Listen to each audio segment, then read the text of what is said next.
തോൽവിയിൽ മൗനം തുടർന്ന പിണറായി വിജയൻ. കണ്ണൂരിലും തിരുവനന്തപുരത്തും മാധ്യമങ്ങൾ പ്രതികരണത്തിന് ശ്രമിച്ചെങ്കിലും സംസാരിക്കാൻ തയ്യാറായില്ല.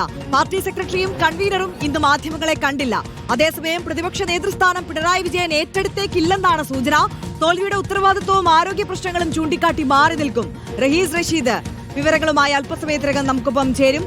തിരുവനന്തപുരത്ത് എത്തിയപ്പോഴും അതിനു മുൻപ് കണ്ണൂരിൽ വെച്ച് മാധ്യമങ്ങൾ പിണറായിയോട് പ്രതികരണം ചോദിച്ചിരുന്നു. എന്നാൽ പ്രതികരണത്തിന് അദ്ദേഹം തയ്യാറായിരുന്നില്ല. ഇപ്പോൾ അദ്ദേഹം തലസ്ഥാനത്ത് എത്തിയിട്ടുണ്ട്. ഔദ്യോഗിക വാഹനം ഒഴിവാക്കി ചിന്താ ഫ്ളാറ്റിലേക്ക് താമസം മാറാനുള്ള നീക്കങ്ങളും നടത്തിയിരിക്കുകയാണ്.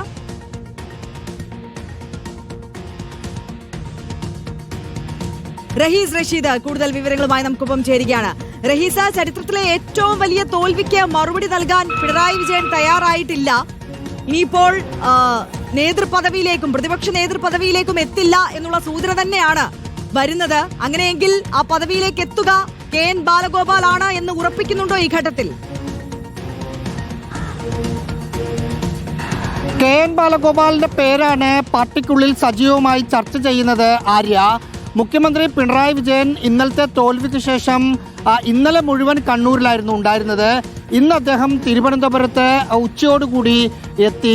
ആ സമയത്തും കണ്ണൂരിൽ നിന്ന് വിമാനത്തിൽ കയറുന്ന സമയത്ത് അവിടെ വെച്ചും മാധ്യമങ്ങൾ പ്രതികരണം ആരാഞ്ഞു. അദ്ദേഹം ഒന്നും പറഞ്ഞില്ല. തിരുവനന്തപുരം വിമാനത്താവളത്തിൽ ഇറങ്ങിയ അദ്ദേഹത്തോടും മാധ്യമപ്രവർത്തകർ പ്രതികരണം തേടിയെങ്കിലും ഒന്ന് ചിരിച്ച് കൈവീശി കാണിച്ച് പുറത്തേക്ക് ഇറങ്ങിപ്പോവുകയാണ് ചെയ്തത്.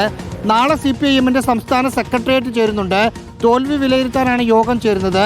ആ യോഗത്തിന് ശേഷം സാധാരണഗതിയിൽ പാർട്ടി തീരുമാനം സെക്രട്ടേറിയറ്റിന് ശേഷം പറയുന്നത് സംസ്ഥാന സെക്രട്ടറി MV ഗോവിന്ദനാണ്.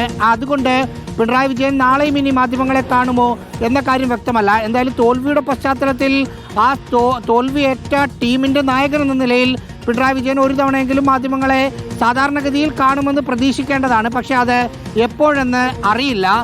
നാളത്തെ യോഗത്തിലായിരിക്കും പ്രതിപക്ഷ നേതാവ് ആരെന്ന കാര്യത്തിൽ ഏതാണ്ട് ഒരു ധാരണയിൽ എത്തുക. നിലവിൽ അധിക പേരുകളൊന്നും പ്രതിപക്ഷ നേതൃസ്ഥാനത്തേക്ക് ചർച്ച ചെയ്യാൻ CPM-ന് ഇല്ല എന്നതാണ് യാഥാർത്ഥ്യം. സാധാരണഗതിയിൽ പാർട്ടിയുടെ ഏറ്റവും പ്രധാനപ്പെട്ട ബോഡിയായ PB അംഗമായ പിണറായി വിജയൻ പാർട്ടിയിലെ ഒരു ഹൈറാർക്കി നോക്കുമ്പോൾ പ്രതിപക്ഷ നേതാവ് സ്ഥാനത്ത് എത്തണം. പക്ഷേ തോൽവിയുടെ ഉത്തരവാദിത്വം ഏറ്റെടുത്തും ആരോഗ്യ പ്രശ്നവും ചൂണ്ടിക്കാട്ടിയും പിണറായി മാറി നിൽക്കാനാണ് സാധ്യത. പിന്നീടുള്ളത് കേന്ദ്ര കമ്മിറ്റിയാണ്. കേന്ദ്ര കമ്മിറ്റിയിൽ നിന്ന് വിജയിച്ച ഏക അംഗം കൊട്ടാരക്കരയിൽ നിന്ന് വിജയിച്ച KN ബാലഗോപാലാണ്. അതുകൊണ്ട് തന്നെ ബാലഗോപാലിനാണ് എല്ലാ സാധ്യതയും പറയപ്പെടുന്നത്. പിന്നെ ബാലഗോപാൽ ഏതെങ്കിലും ഒരു സാഹചര്യത്തിൽ ഇല്ലെങ്കിൽ രണ്ട് പേരുകൾ മാത്രമേ പാർട്ടിക്ക് മുന്നിലുള്ളൂ. അത് സംസ്ഥാന സെക്രട്ടേറിയറ്റ് അംഗങ്ങളായ സജി ചെറിയാനും PA മുഹമ്മദ് റിയാസുമാണ്. സെക്രട്ടേറിയറ്റിലെ ബാക്കി എല്ലാവരും പരാജയപ്പെട്ടു. അവർ വെച്ച് നോക്കുമ്പോൾ പാർട്ടിയിൽ സീനിയോറിറ്റി സജി ചെറിയാനാണ് താനും.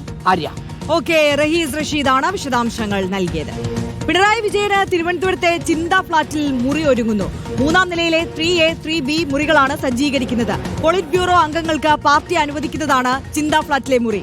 കണ്ണൂരിൽ നിന്ന് ഇന്ന് തിരുവനന്തപുരത്തെത്തിയ പിണറായി വിജയൻ ഔദ്യോഗിക വാഹനം ഒഴിവാക്കിയാണ് യാത്ര ചെയ്യുന്നത്. റഹീസ് റഷീദ് തയ്യാറാക്കിയ റിപ്പോർട്ട് കാണാം.